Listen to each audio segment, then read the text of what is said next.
We are leading up to the 99th edition of the Brooks Financial Group Turkey Bowl, 10 a.m. Thanksgiving, Calvert Hall and Loyola, as always. And we are pleased to be joined by Keith Powers, defensive end from Calvert Hall. Senior? Yes, sir. This is your last Turkey Bowl. How's that sound? Has it sunk in? Yeah, a little bit. It's bittersweet to me because it's my last game as a Calvert Hall player, last game on the field with my teammates, so it's a bittersweet moment. How different is the Turkey Bowl as opposed to any other game? Even if it's like playoffs or your biggest conference rival outside Loyola, I mean, how different is the Turkey Bowl? It's more of a meaning to the school rather than just it being a game, because it's a tradition to us. It's about winning and keeping our school atop of all other schools and showing that we could beat our rivals. So it's more of a bigger tradition than anything. You're at a bigger stadium too. It used to be at M&T Bank Stadium. It's been at Towson University. This is going to be the second year. It moved there last year.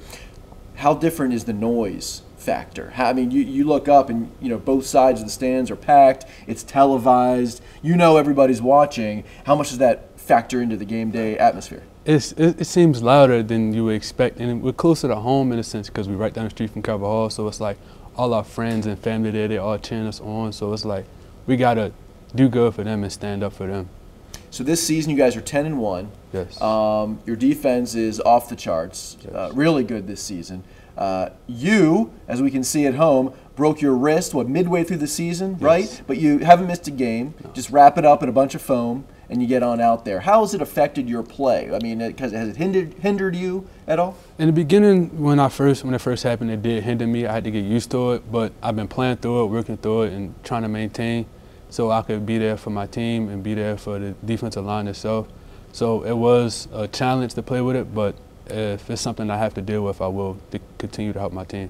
It's a little more difficult for the post-sack celebrations too, right? Or do you have a cast celebration or anything? Not yet. You got to come up with one for the Turkey Bowl, So we're 10-1.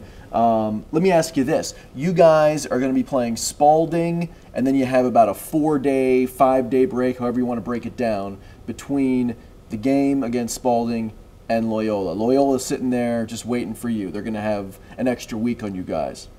How much does that play into it, or does adrenaline just kick in?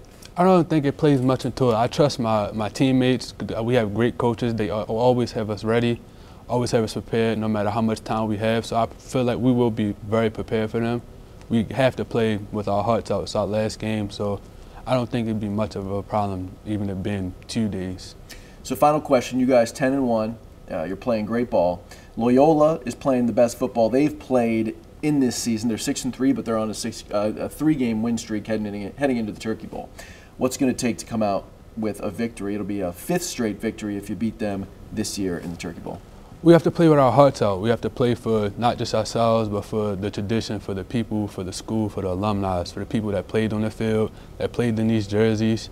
So it's more of we have to play with everything we got so we can keep the streak going and we can make it even longer and hopefully go 12-1 even after we beat Spalding. There we go. All right. Keith, thanks for coming in. Thank you. Good luck on Thanksgiving. Thank 99th Brooks Financial Group Turkey Bowl, Thanksgiving morning, 10 a.m. on WMAR-TV.